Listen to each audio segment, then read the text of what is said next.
It's been a while since I came on here and gave y'all an update. I've really been struggling, trying to work, been let go, and not able to qualify for any assistance because I was denied disability and told to work. The laundry list of things that are wrong with me and that no one can seem to find any answer for other than you're fat. You're fat, so you did it to yourself, so you deserve this. And it comes to a point where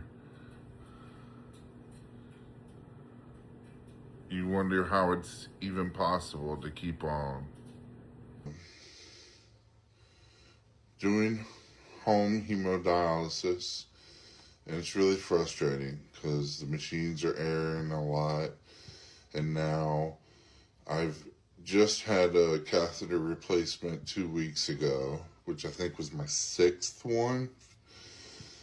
And today they tell me that I have to go in again this week to get number 7.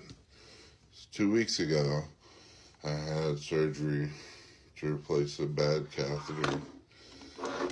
And now I have to do it again. I just started a new job. I'm not allowed to have any time off for the first 3 weeks of training. Really, the first month. So, not sure what to do, really. I have to work. And,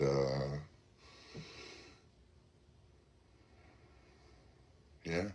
Some people make the decision to stop dialysis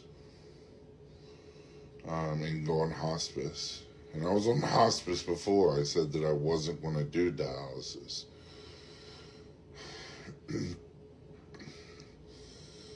But once I make that decision to stop dialysis and go on to hospice, I'd be looking at 2 to 6 weeks. So, really, in between a rock and a hard place. Says, I'll help you do your dialysis. I'll be your emotional support cat. How about that?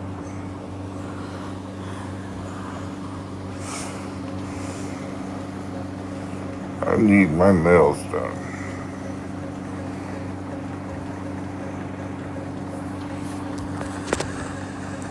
At least I got a window to look out of.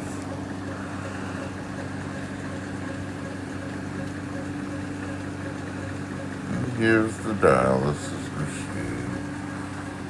All hooked up. All my supplies. Here's my nurse. I'm his nurse. I've been training for a whole month and I already can do dialysis stuff. A lot of reading, a lot of tests, and I passed all of it because I'm a genius. I wish I was a genius, but look, you show them all the stuff. It's a lot. It's a lot of work. It's a full-time job. So full-time job to do this, and I take care of them. I take care of the house, the animals, driving. I do it all. He's sick, obviously. It sucks that he has to go through this, but you don't understand. Not everything about being alive. I mean, some part, understand meaning of love and all, but bad things like this happen to someone. It's unfortunate. Bad genes, bad bloodlines mix, and causes issues through organ failure happen because he had cysts on his kidney. That was. Grizz said he's such a good man to look after you. Yeah, his kidney was never taken care of till later in his life. It was taken care of earlier, and it say it's a possibility. But this going through it, like, it's every day process, pretty much 5 days, doing this nocturnal 8 hours a night. And center it's 3 days a week, 5 hours. But you're in center, and doing it at home is, they say it's better on the heart, because he was starting to have heart trouble. Hey, stop, Emma, don't do that. He was starting to have heart trouble at the center, and it was been issues. And I hope this is not going to strain his heart, because it's going to be one after another. It's like, oh, come get dialysis, please, immediately, right? Like, yeah, for sure. Then you don't really be told about the other possibilities that can happen. So I just hope nothing goes bad with his other organs. And he clots a lot, so we have to give him a lot of heparin. And there's sometimes probably have to stop treatment. And sometimes you can't return his blood back. And there's a lot. This is a big responsibility. It's a big job. You make sure everything's sterile and be very careful and just everything's operating right. Sometimes it can go wrong and start the whole thing over. And it's a lot of work, I can see.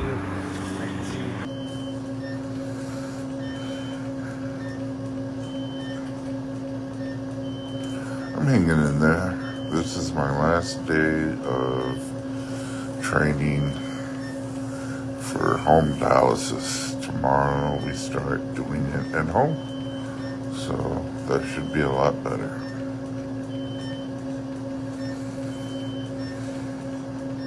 My 7th catheter replaced since starting dialysis back in March. 7. It makes you wonder, why does this keep happening? Every time they put a new one in, it feels like I'm right back at square one.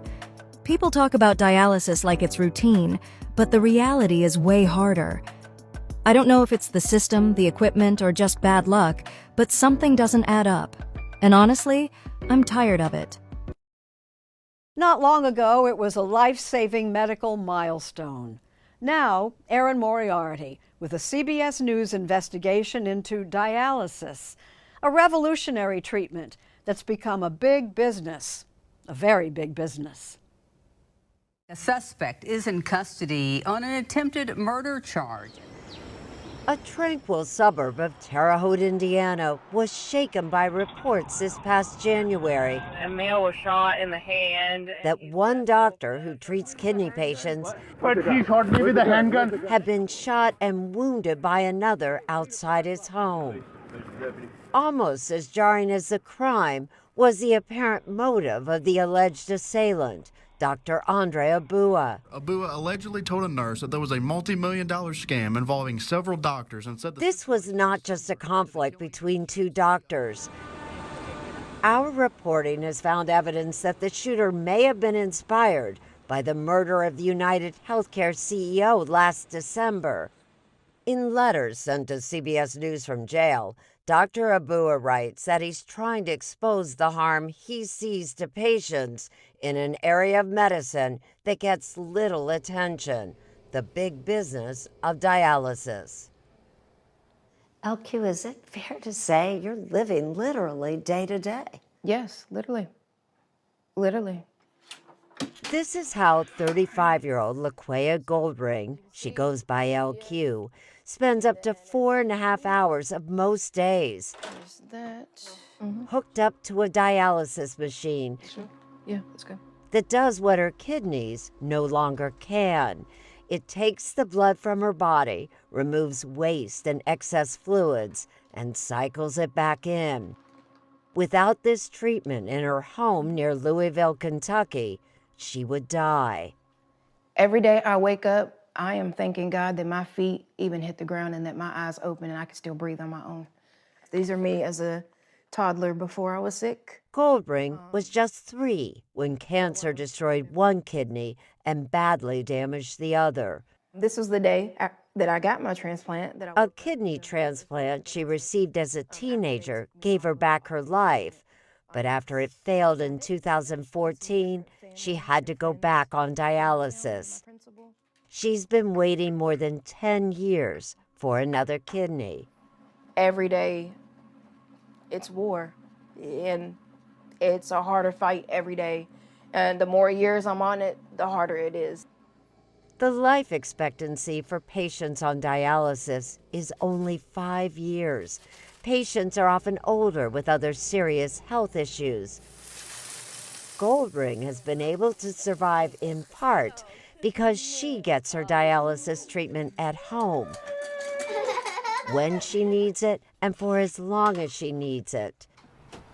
The great majority of patients instead get dialysis in outpatient clinics, almost always run by for-profit corporations, and where critics say the treatment is designed to maximize company profits over patients' needs. This is fast food dialysis, if you will. One size fits all, in and out as quick as possible. And how's our stock price doing? Tom Mueller is the author of How to Make a Killing, an investigation of the dialysis industry, currently dominated by for-profit corporations, resulting, he says, in not just higher costs, but also among the highest mortality rates. In America, patients on dialysis die 1 to 2 times faster than in any other developed country. And why is that? People are not given the tailored treatment that they need, and above all, they're given too brief a dialysis and too high ultrafiltration rates, so too aggressive dialysis. And it's done in order to pack more patients into dialysis clinics. Companies profiting from a life-saving treatment is not what Congress had in mind, says Mueller, when it decided in 1972 that taxpayers would pay for dialysis through Medicare. Mr. Duff suffers from what is known as chronic kidney failure. In the 1960s, when dialysis was first made possible, there were so few machines and the cost was so high. These are volunteers, anonymous volunteers, that a hospital in Seattle formed a panel of peers to decide who should get dialysis. This was the group who decided who would live and who would die. Mr. Duff, what happened to those who were turned down? They're dead. The panel was called the God Committee. Was that really one of the incentives for Congress to say, we've got to make this fair for people? Absolutely. When it's life or death. A number of people were saying, we're giving billions to the arms race, and we can't save our own citizens. Back then, there were fewer than 10,000 people who needed dialysis. But today, the number of patients has skyrocketed to more than 500,000 Americans. While some have private insurance, most still rely on the federal government to foot the bill, and that bill is enormous. We're spending over $40 billion a year through Medicare. In fact, it's actually 1% of the entire federal budget, which is a staggering statistic. Ryan McDevitt, a professor of economics at Duke, is co-author of a recently released study which suggests the high cost of dialysis can be blamed on the lack of competition. At this point, we have 2 firms, DaVita, Fresenius. They have almost 80% of facilities across the country. This is the most concentrated healthcare sector across the entire U.S. We've never seen anything like this. We have a corporate model that provides the least amount of care for the most amount of profit for shareholders. Dr. Leonard Stern, a nephrologist at Columbia University in New York, says he speaks from experience. He served as medical director at what he says was one of the nation's premier centers, which was then sold to DaVita in 2005. You were the clinic's director. Right. If there was a I didn't have a choice of who I hired. DaVita took over that responsibility. If I wanted the patient to get 5 hours of treatment that day, I typically wasn't able to order it. What do you mean? They refused. Dr. Stern left the clinic in 2013. Serious concerns about the dialysis industry as a whole continue to this day. A CBS News investigation found that 1/3 of all dialysis clinics nationwide failed to meet federal performance standards this year alone. Let me tell you about a moment I was in there that was enough for me. LQ Goldring also spent years getting dialysis at a clinic run by another for-profit company. My arm at the time was bleeding a lot, and this point had been almost 2 hours. And I'd asked for them to call the EMTs, and they didn't. Instead, they rode my chair to the side and said, "Ms. Godering, we're putting another patient in your seat. We'll be back with you." Since 2013, centers have been cited for more than 115,000 deficiencies. Around 67% of those deficiencies were split between clinics reported to be owned by DaVita or Fresenius. You would sometimes find blood stains still on the armrest, blood stains in front of you on the floor that no one's been able to clean up because they're too busy. 53-year-old Jeff Park, who lives in Ellington, Florida, has been on and off dialysis for nearly 3 decades. He now gets dialysis 4 days a week using Fresenius equipment at home. But for years, he went to DaVita and Fresenius clinics where the dialysis flow rate he thinks was too fast. Your blood pressure is dropping dramatically, or sometimes it's going up through the roof. How often will that happen to you in center? All the time. And if you find yourself in a crisis as a patient, there's no call button. You're yelling, you're screaming. It's happened to me many times. Both DaVita and Fresenius declined on-camera interviews. In a statement, Fresenius says, "Providing high-quality care is our standard." And DaVita states they consistently deliver high-quality, individualized care.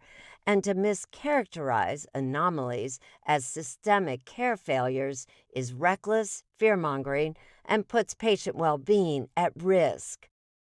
Since 2015, Fresenius and DaVita paid out at least $1.13 billion in settling 25 civil lawsuits. I have not seen any improvement in care following these settlements. This is like paying the rent or paying your employees. It's better to break some rules and pay a fine than to give up these billions of dollars in profits. Last year, the two companies combined brought in $33 billion from all their businesses. Which brings us back to that disturbing case in Indiana, where a kidney specialist was shot. Hey, pat him down with me. The accused assailant, Dr. Andre Abua, says he was convinced that some doctors were prescribing an off-label medication that could put dialysis patients at risk.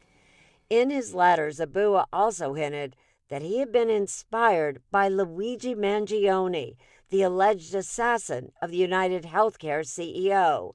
And like him, Abua wrote, "There was monopoly money in the car when I was arrested." Dr. Abua is scheduled to go on trial for attempted murder this August. The county prosecutor told us that resorting to violence is never the way to bring attention to an issue. But those who study dialysis do think something needs to change. Go back to the system we had 20, 30 years ago. Fragmented, competition working, competing for patients, giving them a choice, potentially advocating for more home dialysis. But even home dialysis takes a terrible toll. My face and my chest swell, my heart hurts all the time, right in this area. LQ Goldring is now on 3 wait lists for a kidney transplant, the only way off dialysis. The odds are against her. There is about 103,000 people waiting for kidneys right now. I'm just one, trying to be a voice for all of us. Just hoping that more of us will be transplanted. All right, get her to help you on that side. Until a kidney is found, she's doing everything she can to speed up the process. I basically became on a marketing team. Gives me hope. But her time is running out.